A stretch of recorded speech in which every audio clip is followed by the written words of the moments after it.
Hello and welcome to Coffee Pot Conversations, hosted by... Oh dear. Let's start that one again. Hello and welcome to Coffee Pot Conversations, hosted by An Englishman in Paris. Today's episode is one of those weird ones that I'd pre-recorded, again back in August time, I believe it was. And since then, bits have changed, bits have taken place. The quality of the recording is different, so apologies for that. It's probably going to be a little bit different again today. I'm just trying a few different bits and pieces, which will be covered in a later episode, which will also then be discussed at another later episode. Anyway, today's episode 1.6, Casablanca, sees me talking about the film Casablanca and going a bit extra beyond that, as is my want, as I tend to do. But what's happened in the world recently, aside from being hinted at, told off, it's all constructive criticism, and I appreciate the feedback. I really, really do. It's just the way that I'm doing things at the moment. Again, a very organic show is growing naturally in different ways. So my part for today, yes, each part before the major episode is, or the main part of the episode, is almost like a podcast episode in itself. For that, I apologise. I can see we're nearly hitting the 2-minute mark already, and all I've been doing is just going over old ground and not covering anything new. So, the new stuff. Putin's been re-elected in Russia. I'm not here for that political conversations, as we're aware. If you want to get in touch with me about it, that's not a problem at all. I got told 85% of people voted for him to be put back in, or to remain in power. But I haven't been told the actual figures, and we know everything that takes place around all of that. So we're going to cut that one short. The next thing is Kate Middleton, the new Princess of Wales, or the current Princess of Wales. She did some strange Photoshop stuff, which she's been berated for. The backstory is she's been in hospital, she's come out, she's not going to be doing duties for however many weeks it is. She won't be back out before Easter. So she sent a Mother's Day photo, I think it was, to the newspapers, and they've gone, oh, yeah, great. And then people have gone, well, actually, look here, look there, the photo isn't real, it's not as perceived as it should be. And they've essentially pulled it apart. Really poor photoshopping kind of thing. But the royal family won't issue the original photo, and they won't explain what's going on. So a few days afterwards, just to try and allay all the fears and conspiracy theories, there's a video being put out of William and Kate walking around Windsor, a farm shop. People are saying it's not even Kate. No, I don't know. I've not seen the video. I've seen a close-up, pixelated photo of a screenshot of the video. I don't know. And you know what? The royal family should just come out and go, this is the situation, this is what's happened. If it's good, if it's bad, it doesn't matter. At least we know where we're at. And so finally, on Friday, March 22nd, Kate Middleton, Princess of Wales, released a video revealing her cancer diagnosis. Coming from Kensington Palace, the couple said in their message that the Prince and Princess are both enormously touched by the kind messages from people here in the UK, across the Commonwealth and around the world in response to Her Royal Highness's message. They are extremely moved by the public's warmth and support and are grateful for the understanding of their request for privacy at this time. However, the celebrities and the newspapers have all thrown their hands up with sincerest apologies for having a pop at Kate for putting out a photoshopped family photo. Just going over what actually the situation is. Back in January, she went in for a bit of abdominal surgery, originally thought to be non-cancerous. However, tests after the procedure did find cancer had been present. She then goes on and says that her medical team advised that she should undergo a course of preventative chemotherapy and is now in the early stages of that treatment. Obviously, it came as a huge shock, and William and her have been doing everything that they can to process and manage this privately for the sake of their young family, which, as William is well aware, can have serious repercussions. Kate also went on to say that it's been an incredibly tough couple of months for the entire family, but they've had a fantastic medical team who've taken great care of her, for which she is so grateful. She's getting stronger every day by focusing on the things that will help heal in her mind, body and spirit. So our thoughts and well wishes are with Kate and her family at this difficult time. They're the main issues covering the real world, the bigger picture, but there's something else that's taken place that I want to cover. It's a very delicate subject matter. So apologies for any offence caused. I know people are waiting for a punchline here, but it isn't that. What's happened in the world of cinema is Mary Poppins has been given a new classification. It used to be a youth universal. It's now PG for parental guidance. So, you can still take your children to watch it or hire it in, whatever it is. And as long as the parents are aware, that's fine. That's not a problem. But the thing that's caused this is a clip where the chimney sweeps on top of the roofs, and Admiral Boom, who's an old Navy officer, he sees them come towards him, and he uses a word which has got racial connotations. Now, I'm going to use the word in the context of the podcast, and obviously I don't wish to cause offence to anybody for me using the word. That word is Hottentot. Now, the word Hottentot, it became a standard identifier for the people living in southwest Africa from sort of the 16th century onwards up to kind of mid-19th century. It was to do with the Dutch, who first encountered the Sand people and the Khoikhoi people. Hottentots was their word for stutterers, and it's believed that they got that name through the language of Khoisan, which is obviously a mixture of the Khoikhoi and the San people, where they used the clicks to denote consonants. And it's something that Europeans weren't familiar with. So as a result, the people and the land became known as this. Now, I'd never heard the term before a few weeks back, but not as a result of the Mary Poppins reclassification. I spoke to Monk about it actually today, and we were on the way back from the shops, and I explained to him what I'm doing for this podcast, and he said, okay. And then I explained that I'm going to be covering this side of things, and he had no idea that it's gone from a U to a PG, and he had no idea that the word had been used, and he had no idea of the word at all. Now, my uncle, bless him, he's not a young lad, but he was totally unaware. Now, he's heard over the years many racial slurs towards many different peoples. He's involved, even at his ripe age, in discriminatory things and inequality and inclusion. So he's fairly clued up with it. But this was a word that he hadn't heard. Now, there are a few different routes that this conversation can take, but I'm not going to go in depth on too many of them.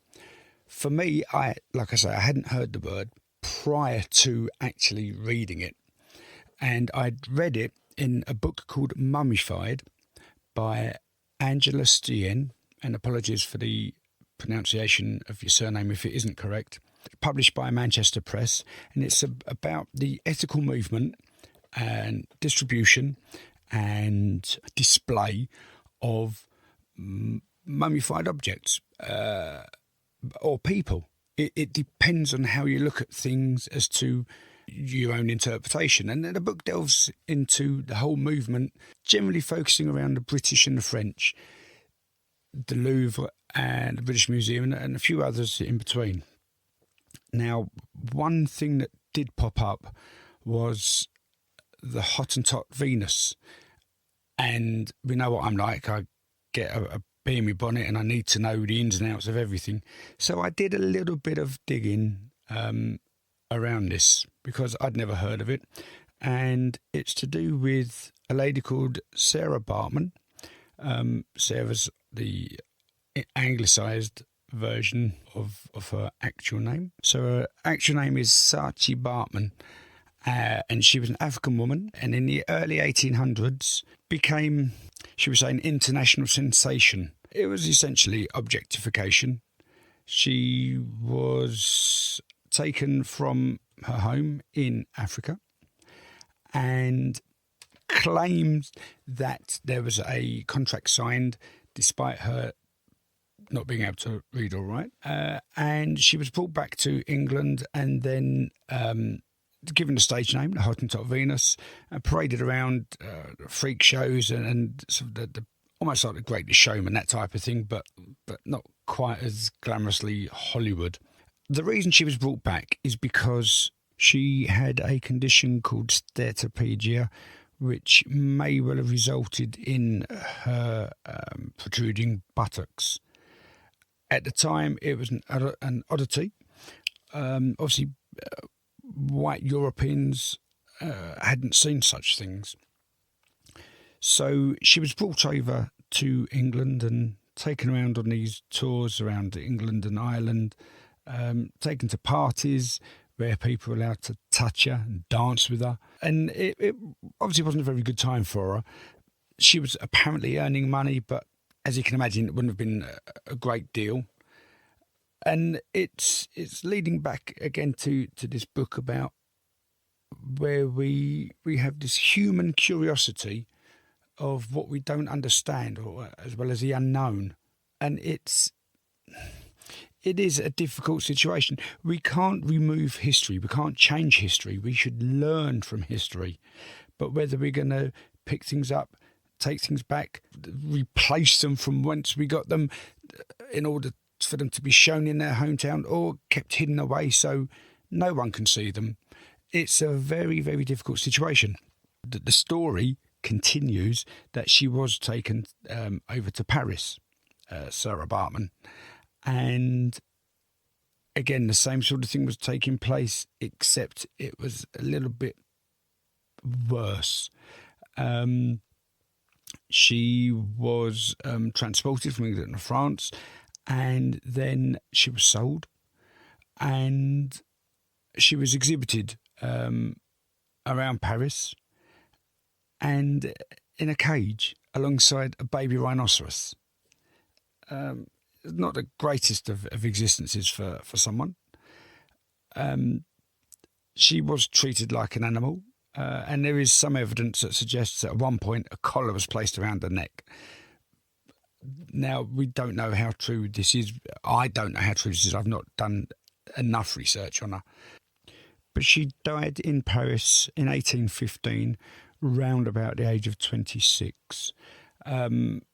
Scientists preserved parts of her body, and they remained in a museum in Paris for many, many years to support racist theories surrounding those of African ancestry. It falls nicely into the lap of, again, the Western Europeans who want supremacy and colonialisation over people, that those that they feel aren't as advanced or civilised as, those who, well, let's not go into details about those people. So again, we have the ethical side of things, whereby France are holding Sarah Bartman's remains in the same way as the British Museum are holding we've got the Elgin marbles and the Benin bronzes, which I studied during my bachelor's. Do we repatriate, give things back where finally they get their resting place where they should be, or do we allow such things to be viewed and remain in sight, in thoughts of people, so things don't ever happen again? It's a very, very difficult situation, which at some point I suspect I will be covering. However, going back to Sarah Bartman, in 1994, Nelson Mandela, he asked France to return the remains, and they did in 2002. And they were buried near her birthplace in Eastern Cape province. Now, this sort of loosely ties up with the episode in Casablanca because I do take things a little bit wider. I don't mention about Napoleon's invasion of Egypt or anything like that at all, but I do say about colonisation in different parts of the world. Obviously, one of them being Africa. So, I will now let Rory sing us a jingle. Coffee Pot Conversations. Coffee Pot Conversations. In this episode, I discuss the film Casablanca, but in a wider context than just a film review. I talk about the colonisation of regions by France, and then I go into a slightly darker period of time during the Second World War when the film was set. So, sit back, enjoy yourself. It's roughly a 20-minute episode that you're going to be listening to. Just me talking with the research on my screens. Coffee Pot Conversations. I went to see a film at a rooftop cinema a few weeks ago. It was half a dozen stops down on the London Underground from where I live, on the top floor of a car park. That's the cinema was on the top floor of a car park. I don't live on the top floor of a car park. But anyway, there was a big screen and deck chairs, unlimited popcorn, and Casablanca, which I had never seen before. Yes, at the age of 47, I was still uninitiated with one of the classics. Should it be a classic? I'm going to say yes. It blew me away and has easily stood the test of time. It's not an epic like Cleopatra or Lawrence of Arabia, but it was an old film, obviously, and yes, you could tell. It had a few special effects. Some of the action behind the central characters wasn't computer generated, that's for sure, but for the time of its filming, it certainly was good enough. The sets were typical of the old film style. However, the script was amazing. As a graduate with a master's in creative writing and a mind of magnificent wit, one-liners and cutting remarks, I was certainly very pleased with what I heard. You hear certain things over the years relating to the film in terms of catchphrases, and I waited to hear them. You know they're coming, but you just don't know when, unless you've seen the film before. But at this viewing, you couldn't hear people say them anyway, as we all had earphones on, like a silent disco. So some catchphrases happen as you'd expect, and some happen slightly off what we've heard over the years, and it's fine. I didn't know the film, only the key phrases. And I knew it was set back in the Second World War, but I didn't realise it was filmed in the Second World War. And that's one reason why it wasn't filmed on location. It got me thinking how real it was at the time, how realistic was the story as to what was happening. And one thing I've learned is I need to do a lot of research. Not just for these types of episodes, but for a lot of things in general. My history knowledge, and it's not just my history education, but when you go to school in certain countries, you are taught a certain amount of history about certain things.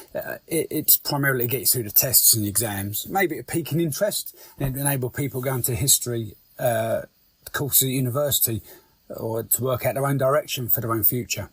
But when I was at school, my history was pretty much just about the Marie Celeste, the Industrial Revolution and the Second World War. I think that was probably about all I've taken away from my history lessons at school. Everything else I've learned as I've gone through life, just listening to conversations, picking out little bits and pieces. Historical facts, yeah, I suppose I did cover the Romans as well, that sort of thing. I couldn't really tell you the difference between the Roman gods and the Greek gods, though. I only know which gods are the Norse ones because they sound different, and that's sort of it. But then, is that history or actually religion? That could well be a different topic for a different podcast. Anyway, I did some digging around whilst falling down a rabbit hole, and what I found was a chap called Jacques Cartier, which is a beautiful French name. He was the first European to make his way and to navigate through the St. Lawrence River, which is at the top part of the American-Canadian northeast coast, one of the major indents. That was back around the early to mid-1500s, 1534. He went on a couple of expeditions, finishing in 1542, and it laid the basis for the French to claim parts of North America under the instruction of King Francis I. This is why that region started to become colonised with the French language. That said, he originally named Canada, Kanata, meaning a village or a settlement, and it comes from the local language Huron Iroquois that was already being spoken there by the natives. So Jacques Cartier visited Montreal and started to make his way down the river, picking up all the little towns on his way. And yeah, from there they stole the gold, silver, copper and spices, which then opened up a little bit of a trade route for them. In 1692, René Robert Cavelier, the Sieur de la Salle, born in Rouen in northern France on the Seine, was the first European to travel down the Mississippi River. On his travels, he claimed the territory for France under King Louis XIV, the sun god. So under King Louis, he named the place Louisiana. And there are a few different bits popping up in future podcasts about the sun god, so I'll be covering him at later dates. So back to the episode. And in 1692, René Robert Cavelier has sailed down the Mississippi and founded Louisiana. However, in 1758, as part of the Global 7-Year War, the British, already settled in New England, mounted attacks on New France by land and by sea. And in September of 1759, the British General James Wolfe defeated the French in Quebec. By the autumn of 1760, Montreal fell under British rule. After the Treaty of Paris in 1763, France gave up the remainder of her colonised regions on the American mainland. The majority of these went to Great Britain, whilst the west bank of the Mississippi went to Spain, who already held areas such as Florida and the Gulf of Mexico. This was the end of New France, with over 20,000 citizens across a time frame of 250 years. However, there's more to French colonisation than just this. What I didn't know was the extent to which France had explored and colonised different areas of the world. But I also didn't realise that the first non-Europeans to explore settlements in America were the Norse, specifically the Vikings from Scandinavia. It was around the year 1000 AD when Leif Erikson, a Norse explorer, is believed to have established a short-lived settlement in present-day Newfoundland in Canada. The area known as Vinland, meaning wineland, was the generic name given to the lands that they explored.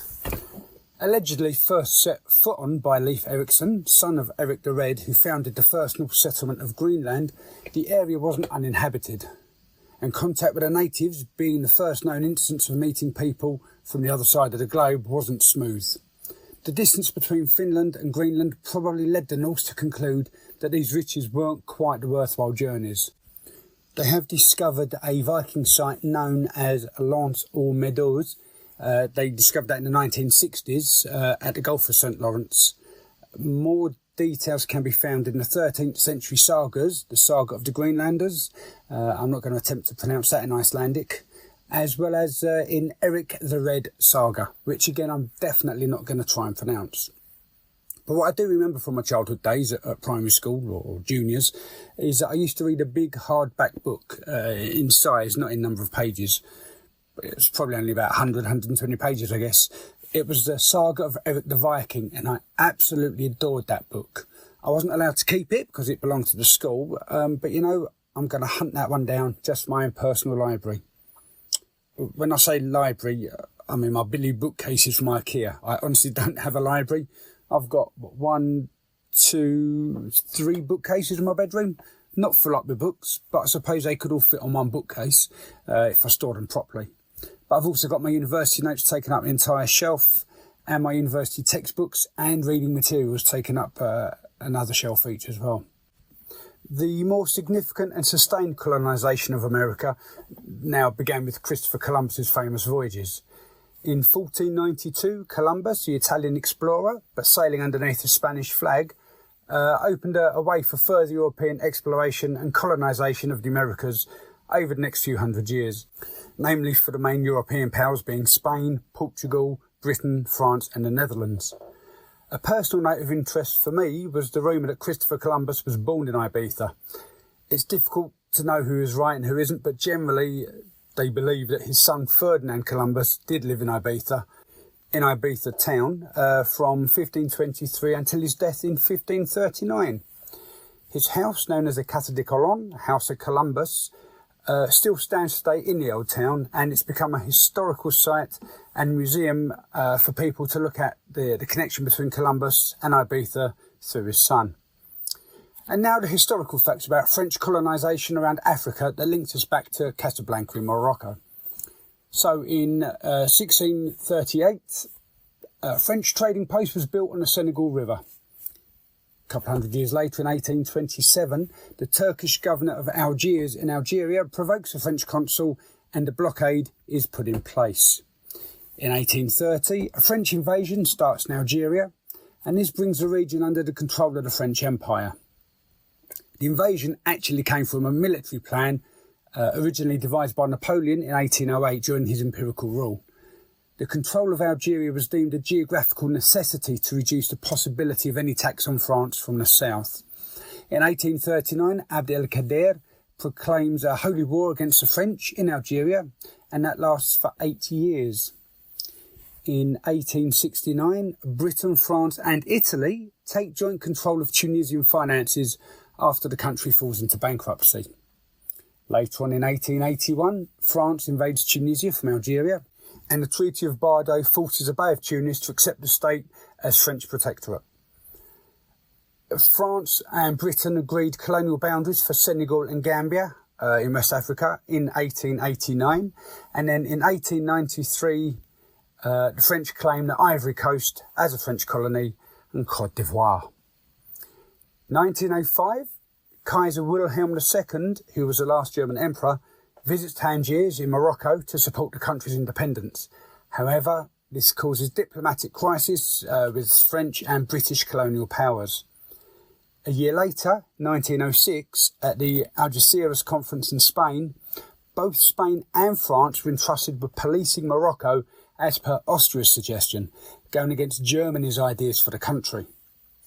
1912 saw the Treaty of Fez establishing a French protectorate in Morocco, France and Spain agreeing that the divided rule in France would take the south and Spain the minimal amount of the north. In 1955, an armed uprising in Morocco persuades France for the acceptance of the principle of independence for the colony, and in 1956, Morocco is totally independent. In 1959, more than 1 million French, Italian and Spanish nationals were settled in Algeria. Again, this will all no doubt enter another podcast episode. So during the 1960s, many more African countries gained independence from French colonisation. And that then leads on to one part of the film Casablanca that was highlighted for me, was a term used by some of the characters, Vichy France. I actually had no idea what that was all about. So when I came back to researching for this podcast episode, I delved a little deeper, and it was quite fascinating what I not only discovered, but just what I didn't know that I didn't know. Now, I don't want to delve too much into this as it's quite a dark period of time. Essentially, during the Second World War, when France was invaded and subsequently occupied, Vichy France was a collaborationist regime based in the town of Vichy. With France's defeat in June 1940, Marshal Philippe Pétain, a revered World War I hero, was appointed as the head of the French government. The Vichy regime officially established its capital in Vichy to avoid the direct control of the German-occupied zone in the north. Now, the demarcation line installed cut through regions throughout southwest and central France. They weren't like strict boundaries. It sort of wasn't the edge. There were some zones that were deemed as a free zone. Some were occupied. It's like if you look at, say, the first arrondissement, not only is there a splicing through Rue de Rivoli, but also if you were to take that same lines through, say, Forum des Halles, there's just no rhyme nor reason. One moment you're free, the next you're not. And there's border patrols taking care of things. You've got no choice. You are where you are. And that couldn't have been easy for people. On top of that, the Vichy regime collaborated with Nazi Germany. Philippe Pétain and his government believed that cooperating with the Germans would ensure better treatment for the French people and preserve some form of sovereignty. However, in reality, Vichy France became a puppet state under German influence. The regime implemented anti-Semitic policies as a result of this, targeting Jews living in France. Jewish citizens faced discrimination, persecution and deportations at concentration camps. The infamous Vichy government passed laws, facilitated the roundup and deportation of thousands of Jews during the Holocaust. And this is in the Vichy side of France, let alone what took place in occupied France.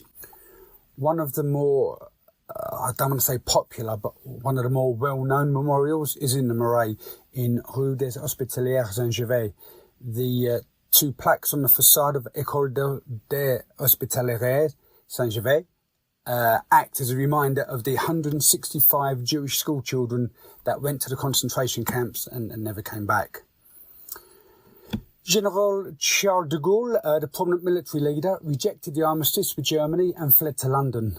From there, he led the Free French Forces, which was a group of exiled French soldiers and resistance fighters who opposed the Vichy France collaboration and fought alongside the Allies.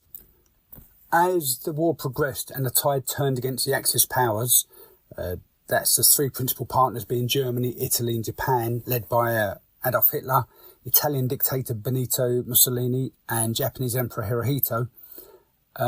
The Axis powers also consisted of Albania, Bulgaria, Finland, Hungary, Romania and Thailand.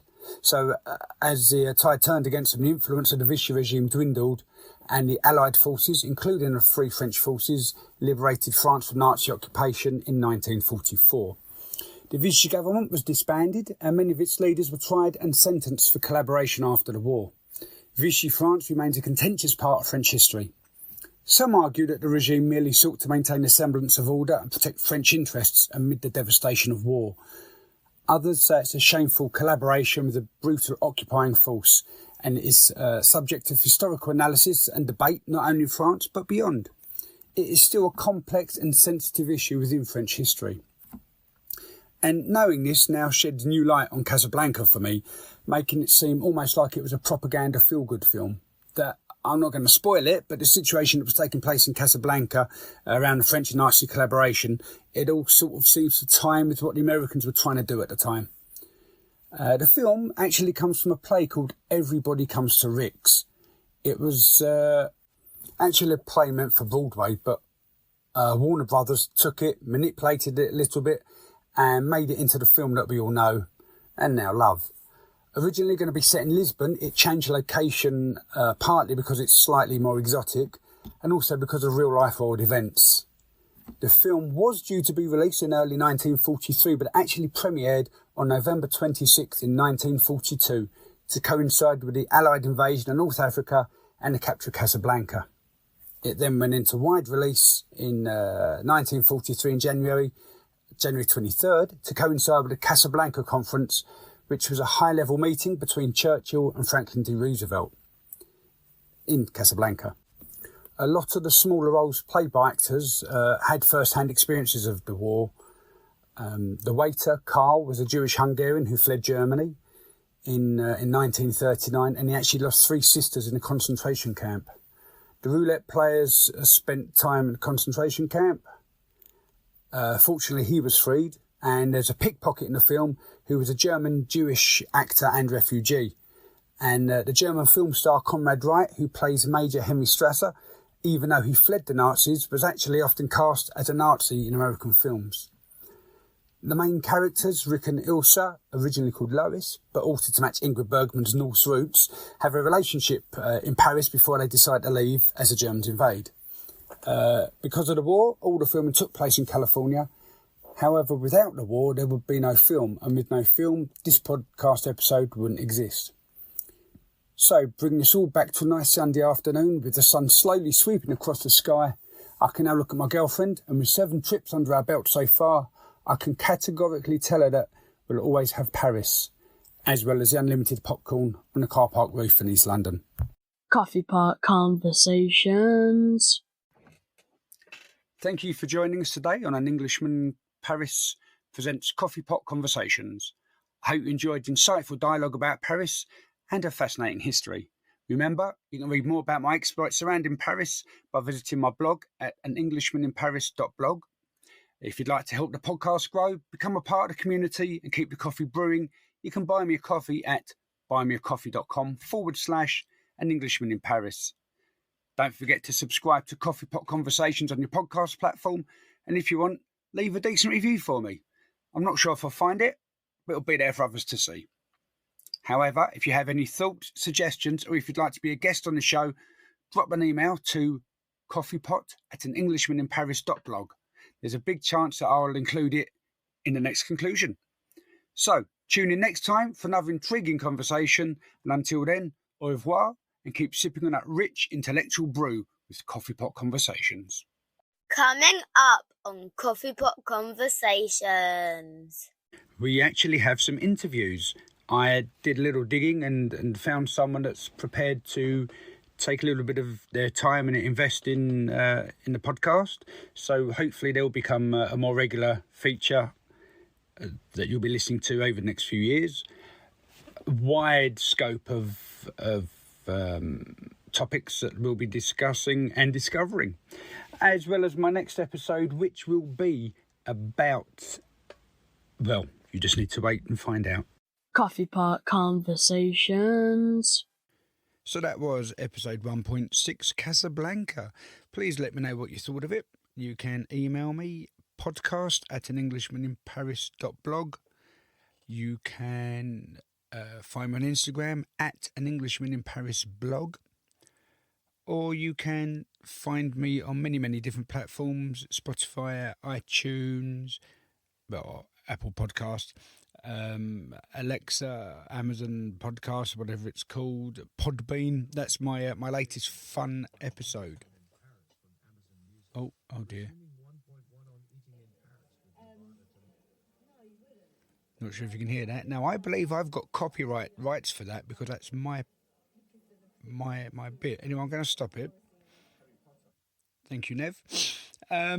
So, yeah, I'm on Podbean, where I do the occasional live podcast, which I feel more like a call-in radio show. So please do feel free to follow me on there as well. Let me know what's going on. I've got a couple of people from Iran that listen to me, and I've been told that I've also got some people from the Philippines that listen, which I don't think that's new. I do need to update my figures because I am keeping a graph because I'm a little bit nerdy like that. And it's always interesting to find out where people come from that listen to me globally. So feel free to listen to me Podbean or, say, one of the other platforms. Spotify's still around. It makes no difference to me. Just make sure that you are listening. You can even listen to @Coffee Pot Conversations Podcast on Instagram. Yeah, I can't imagine why anyone would want to have a 45-minute Instagram reel that they're listening to when they can just pick it up on one of the podcast platforms. So if you've got any questions, if you've got any answers, you've got any comments, criticisms, corrections, please do let me know. In the meantime, Jasper's jingle. Coming up on Coffee Pot Conversations. We have that repeat guest. We also have another interview where it's not actually taken place yet, so I need to narrow them down real quick. We got the best bits coming up. We are that close to the end of the season, end of my first debut season, which for me is quite phenomenal. I know we're on 1.6 now, so we've got 1.7, 0.8, 0.9, and then the best bits, and that will be the season over. I'll then be off to Paris for the Olympics. But we've got one more interview just before the Olympics one, so don't panic. However, we also do have an interview that has taken place.